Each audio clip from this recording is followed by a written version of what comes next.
여러분 안녕하십니까? 2023년 2월 6일을 맞아서 오늘도 사무엘상의 말씀으로 함께 은혜를 나눕시다. 사무엘상 8장 10절로 22절인데요. 제가 19절부터 21절까지를 봉독합니다. 19절 백성이 사무엘의 말 듣기를 거절하여 이르되 아니로소이다. 우리도 우리 왕이 있어야 하리니 우리도 다른 나라들과 같이 되어 우리 왕이 우리를 다스리며 우리 앞에 나가서 우리의 싸움을 싸워야 할 것이니다 하는지라. 사무엘이 백성의 말을 다 듣고 여호와께 아뢰매 여호와께서 사무엘에게 이르시되 그들의 말을 들어 왕을 세우라 하시니 사무엘이 이스라엘 사람들에게 이르되 너희는 각기 성읍으로 돌아가라 하니라. 아멘.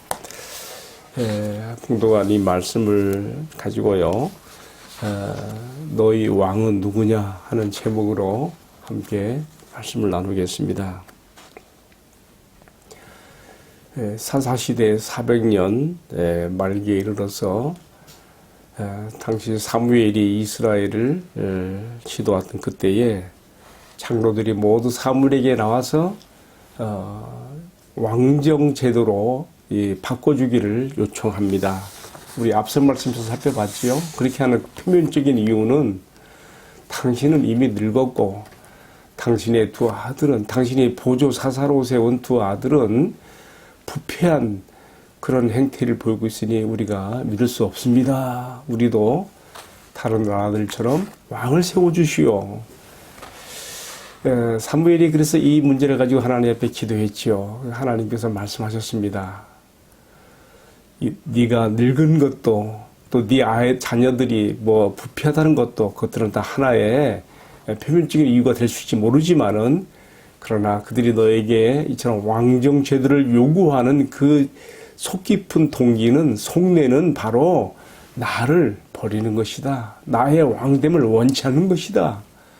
매우 소소한 말씀을 하셨어요. 여러분, 우리가 여기서 왜 하나님께서 이스라엘에게 이방인들과 같은 왕정 제도를 허락지 않으시고 하나님의 신정 통치로서 사사를 세워서 사사시대 400년을 지나게 했는가 이해를 할 필요가 있어요. 우리가 출애굽기에 가서 보게 되면 하나님께서 출애굽한 이스라엘이 이제 시내산으로 왔을 때에 하나님은 그들의 보호자며 왕이 되시고 이스라엘은 자신의 백성이 되는 표시로서 언약을 맺지 않습니까? 그게 출애굽기 19장에 나옵니다.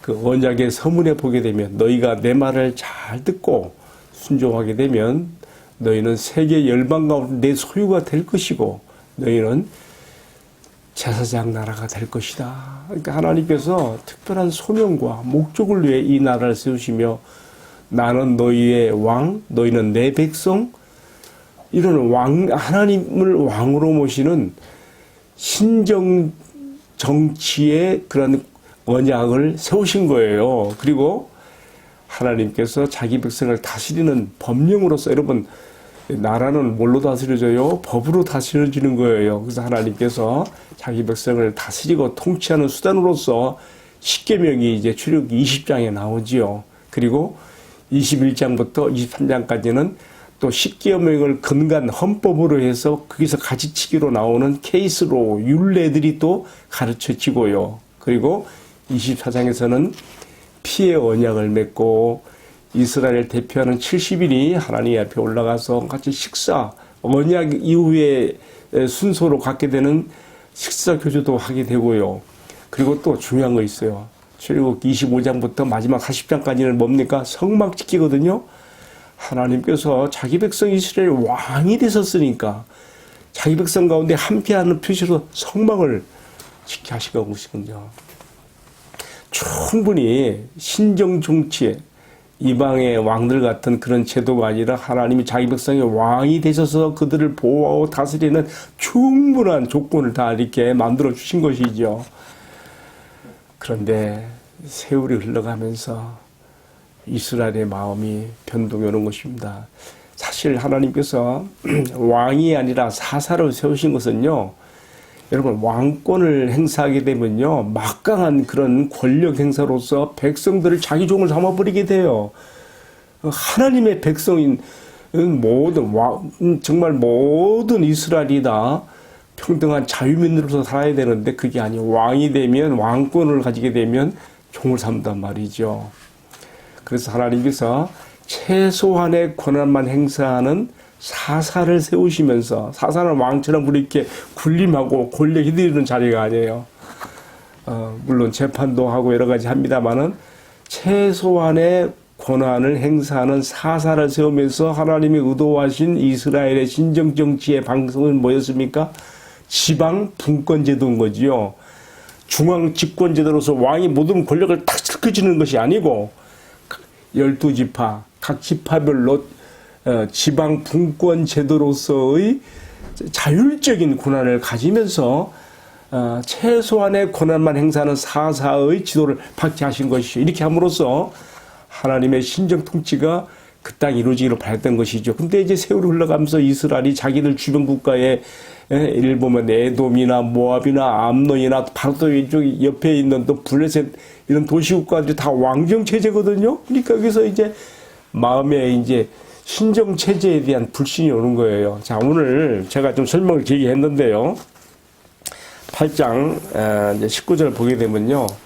우리 앞선 말씀에서 하나님께서 백성들이 하도 원하니까 사무엘에게 허락을 했어요. 그러면서도 하나님께서는 마음이 편치 않으세요. 그래서 어떻게 했습니까? 오늘 본문의 말씀은요.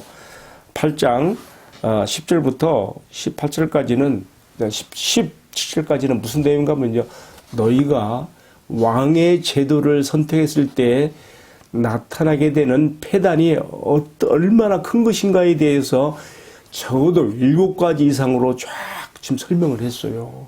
근데 거기에 대해서 지금 이스라엘 장로들이 사무엘이 하는 말이 뭡니까? 오늘 제가 읽었죠? 19절에 백성이 사무엘 말 듣기를 거절하여 이르되 아니로소이다.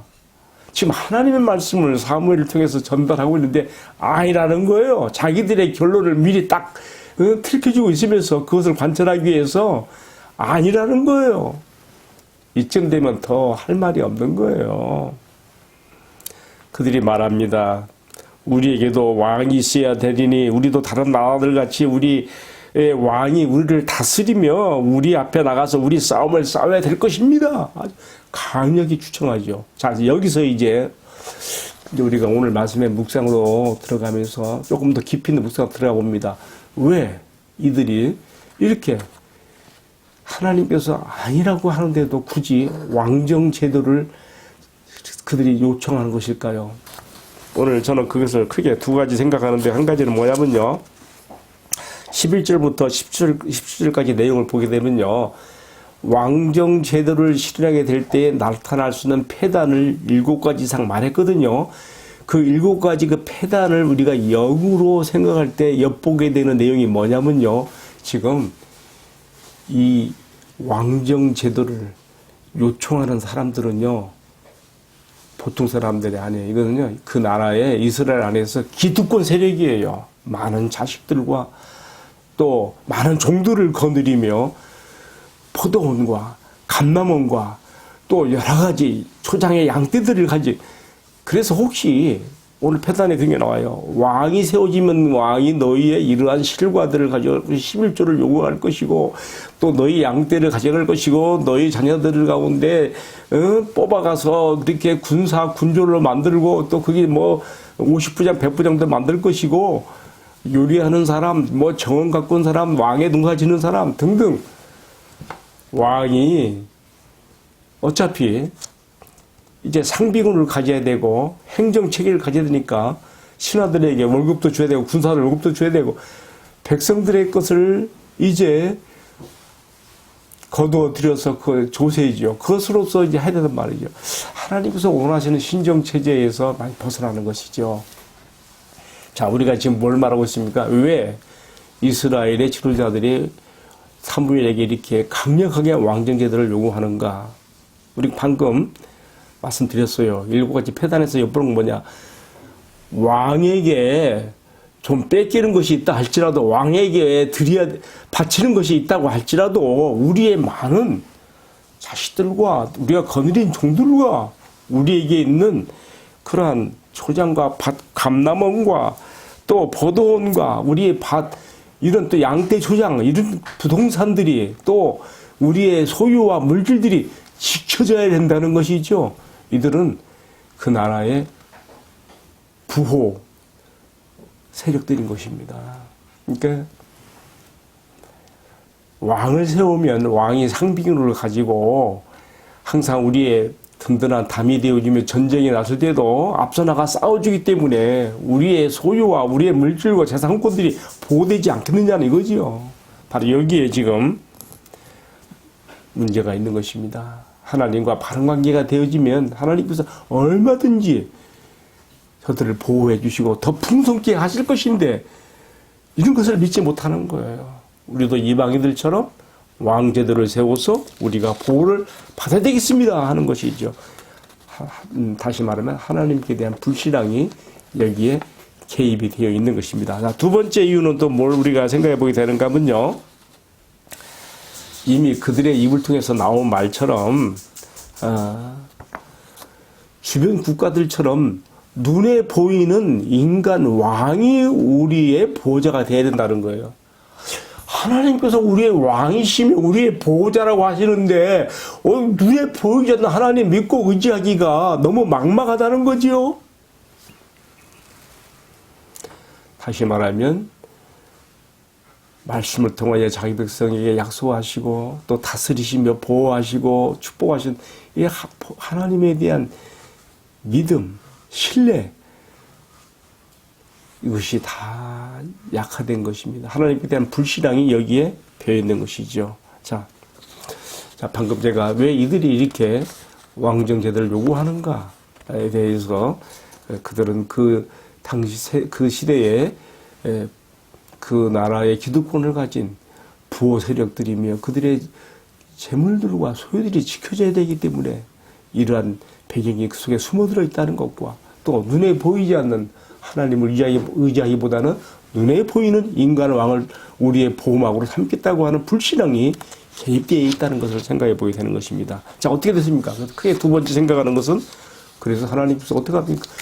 이렇게까지 얘기했어도 아니로소이다라 하면서 거절하는 그들에게 하나님께서는 필요악으로 왕정제도를 허용하십니다. 여러분, 이게 무서운 거예요. 하나님께서 이스라엘에게 바라신 이상국가, 신정통치국가는 이런 게 아니었단 말이죠. 혹은 백성이 원해서 하나님이 아닌 눈에 보이는 인간 왕을 세우겠다고 하는 것에 대해서 하나님께서 어떻게 합니까? 아니로소이다 하면서까지 막 자기들의 결론을 끝까지 관철하기 위해서 고집부리고 물러서지 않는 이들에 대해서 하나님께서는 허용적으로 나갈 수밖에 없는 거예요. 마치 우리가 신약에 들어가서 예수님께서 탕자의 비유에서 말씀하신 것 같이 나에게 돌아올 풍수를 나에게 주소서 하면서 아버지에게 그렇게 요구하게 되니까 아버지는 이 자식이 집 떠나면 이 가진 나가는 재산 다 탕진하고 잘못된 걸 다 알면서도 그 고집을 꺾지 못하시고 허용할 수밖에 없는 그 아버지의 마음.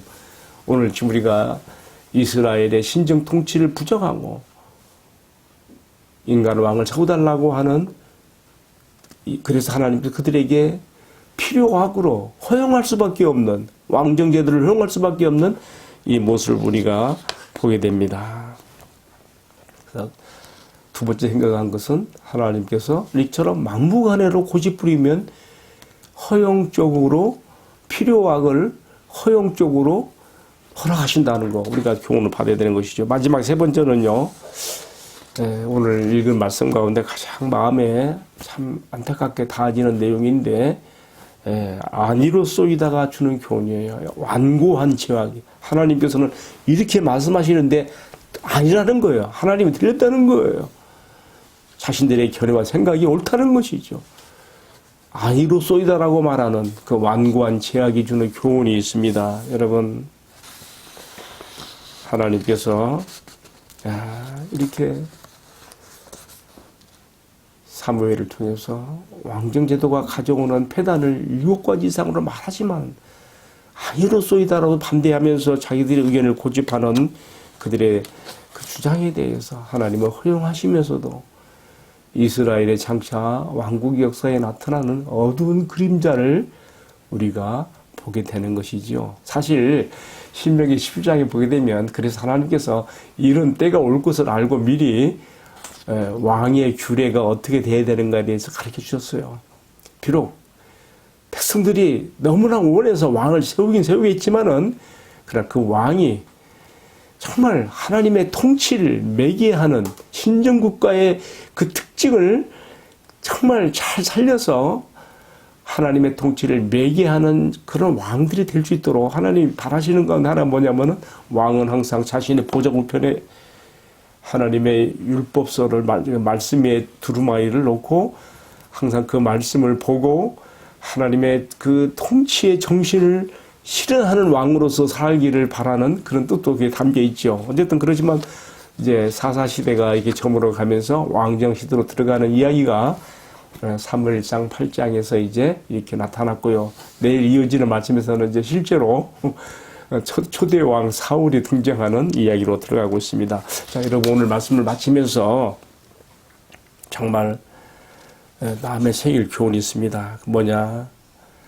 하나님의 마음과 말씀을 대변하여 전달하는 사무엘의 말이 틀렸다고 하면서 자신들의 억지와 고집을 꺾지 않고 있는 이스라엘의 모습이 오늘 이 시대에 동일한 하나님의 말씀을 들으면서도 나의 고집과 나의 상식을 따라가는 나의 모습은, 우리들의 모습은 이렇게 나타나고 있는 것은 아닌지 우리가 삶과 주님 앞에 고요히 자신을 돌아보며 이 말씀 앞에 자신을 성찰할 것입니다.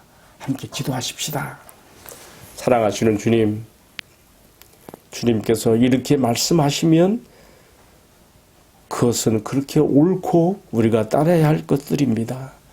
그런데 나도 왕을 구하는 이스라엘처럼 이유와 변명을 대며 내 주장이 옳고 주님의 말씀이 맞지 않다고 그렇게 할 때가 있었습니다. 용서하여 주옵시고 이제부터는 주님이 그렇다라고 말씀하시면 여기에 토를 달거나 내 주장을 달지 않게 하시고 오직 말씀이 가는 데까지 함께 가고 말씀이 멈추는 곳에 함께 멈추며 주님의 말씀만 높이고 존중하는 신앙과 삶이 되게 하여 주옵소서. 이 모든 말씀을 아버지의 뜻을 끝까지 순종하시며 십자가로까지 가신 우리 주님 예수 그리스도의 존귀하신 이름을 받들어 기도 올리옵나이다. 아멘. 예, 마쳤습니다. 감사합니다.